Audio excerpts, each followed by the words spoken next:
Speaking of which, President Trump, remember that guy? President Trump spent much of last week in Germany for the G20 summit. It's a big deal. And world leaders work on their G20 agendas for months ahead of time. But the day before the conference, our president was reportedly remarkably unprepared and had no set agenda and was just going to talk about whatever is on his mind at the moment. In fact, the White House was so unprepared, they waited too long to book accommodations, leaving him with no hotel room for the G20. Oh, Mr. Hotel Man without a hotel. How deliciously ironic. It's almost, how do you, Airbnb. Just go to Airbnb. It's almost like Mr. Billionaire repeatedly declaring bankruptcy. You don't expect it. Now, the city of Hamburg stepped up and graciously let Trump stay in its Senate guest house. Because unlike Trump, Germany is sympathetic to foreigners without a place to stay. But that's huge German fans. Big German fans. But that is the last scrap of friendship the president was shown, because he's pissed off so many of our allies that, well, here's an actual picture of him at the summit. Okay. It's okay. It's okay. I like being alone. I like being alone unless someone would like my tater tots, in which I will trade them for human contact. Trump tried to make a few connections over there, but he just alienated himself further when, on his official Instagram, he mistook the Prime Minister of Singapore for the President of Indonesia. Okay, I mean, it sounds bad, but I would cut the guy some slack.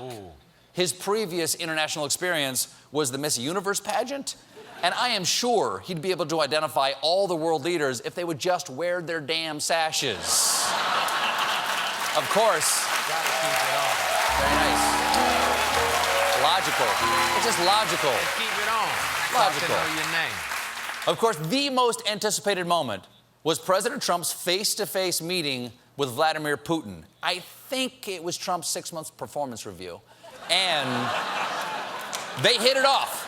Evidently, they got along like a house of fire, because it was supposed to be a half-an-hour meeting, and it turned into 2 hours and 15 minutes. It's like a date you expect to be awkward, and then discover you have so much in common. Wait, you wanted me to be president too? That's incredible.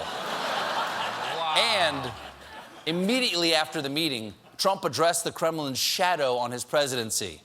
I strongly pressed President Putin twice about Russian meddling in our election. He vehemently denied it. I've already given my opinion, ... Those 5 dots, by the way, each represent one of the different opinions that he's given. Could have been the Russians, no way of knowing.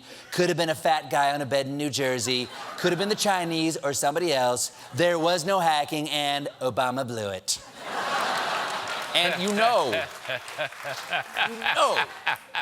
Putin didn't meddle, because Trump said he asked him twice. Hey, let me ask something. Did you, by any chance, hack our election? Yet. Okay, moving on. Check the election. Then, you gotta slide that second one in there. Then, Donald Trump came up with the best idea ever.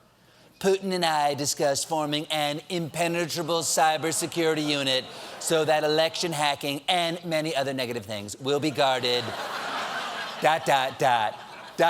and safe. Yes, just get Putin involved. It's like Silence of the Lambs. Only we're skipping Hannibal Lecter and going straight to Buffalo Bill. Okay, Bill, toss me that lotion so I can put it on my body, and let's go get the bad guys. And the negative feedback on his cyber plan clearly got to Donald Trump, because later that same day, Trump tweeted, "The fact that President Putin and I discussed a cybersecurity unit doesn't mean I think it can happen. It can't." What? You're the one who brought it up. Why talk about things you know can't happen? Look, I know I said it would be romantic if I proposed to you in Aruba. Doesn't mean I was gonna do it. Can't happen. Why are you crying? We got a great show for you tonight.